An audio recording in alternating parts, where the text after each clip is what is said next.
How are you? I'm doing good, doing good. Ready to get back to it. Been a good week of practice so far, so locked in and ready to go. From a physical standpoint, and because there are those two parts of this, physical and mental. I mean, 11 sacks. Have you ever felt worse after a game? Yeah, I mean it's definitely had some physical games and part of it. So yeah, part of playing the position, part of playing football. But I'm feeling good and getting ready to go this week. And there was some good 27 of 34 from the pocket. You led the team in rushing. Your first drive was off to a good start. What happened?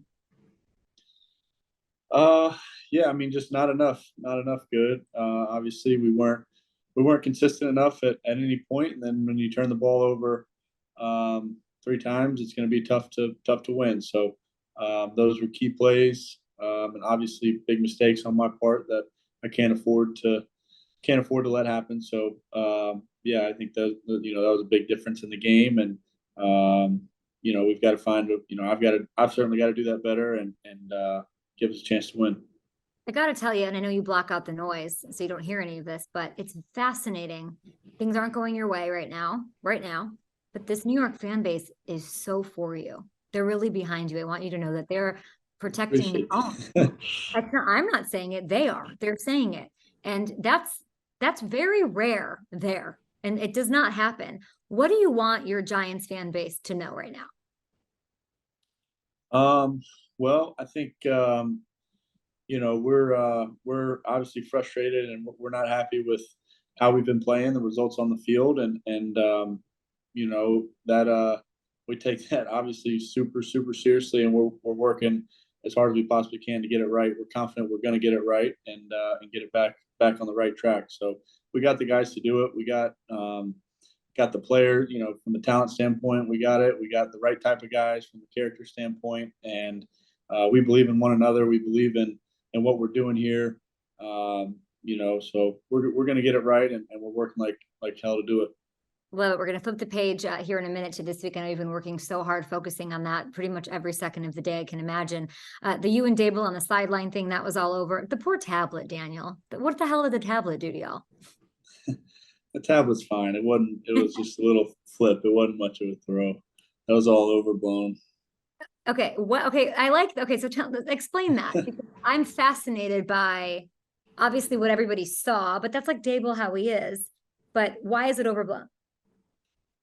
Yeah, I mean, I think you just know the guy, and he's a fiery, passionate guy. That's part of what makes him so good as a coach, and um, so that's his communication style, and I didn't take anything other than that from it. So I think people and a lot of eyes and people see that, but it's part of his communication, and it's all good. We're all frustrated at that point, and it was a costly mistake that I can't afford to make. So how does it go in the locker room? Like that happens, the game finishes, you took your licks, whatever the whole team did. You get back in a lot. Like how do two people move past that? Does Dable just come up to you? Did you come up to him? Like, do you guys just not even talk about it? How does that go? How does it fix itself? Um, yeah, I mean, there's not really a whole lot to be fixed, really. Like I didn't take it personally. He called me the next. I didn't even know it happened. I'm not on, I'm not on social media. I didn't see it Really? game. So, yeah, he called me the next day and just said like, there's this thing going around and people are making a big deal about it. And yeah, I mean, I really didn't know about it before that. So, no, there was nothing there, and people were looking for things to do, looking for things to talk about, and Yeah. we're all good, and I didn't take it personally. It all comes with it, right? Who's the person you want after a loss like that or any bad loss? Who's the person you want to hear from? Like when you finally get to it and you turn your phone on, like the first person that you're hoping to hear from, or that like, you know, who's that person for you?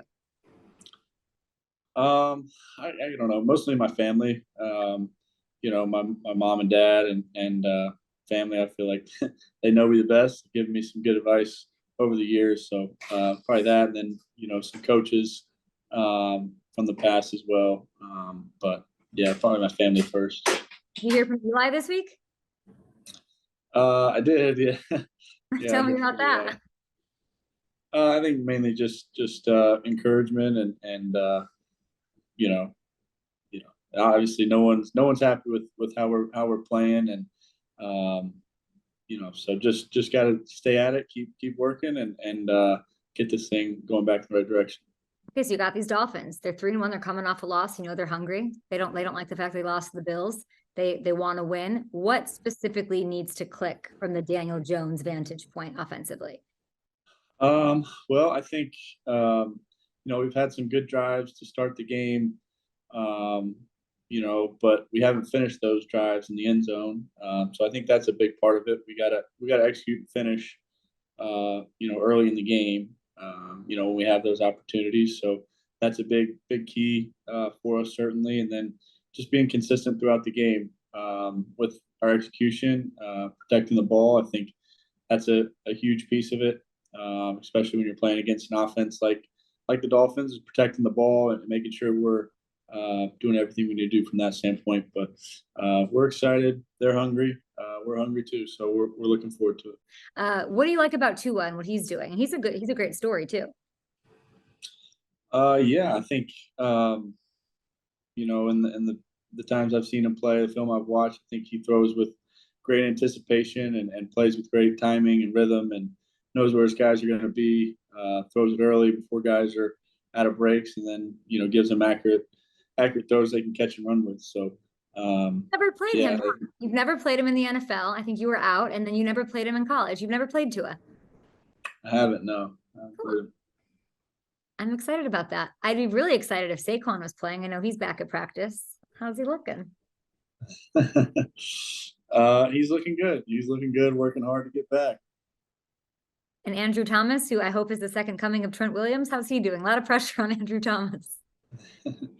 He's doing good. He's working hard, working hard to get back. Okay. Well, I hope I hope I'm praying and putting all the good vibes out there. All right. How would you like to wrap the interview, Daniel? How would you, we'll leave it to you. Why don't you go play a song on the piano? Absolutely. Absolutely not. And on that note, we got the Giants and the Dolphins in Miami. Good luck to you, Daniel. All right. Thanks, Kate. Thanks for watching. Subscribe here to get the latest Up and Adams content right on YouTube.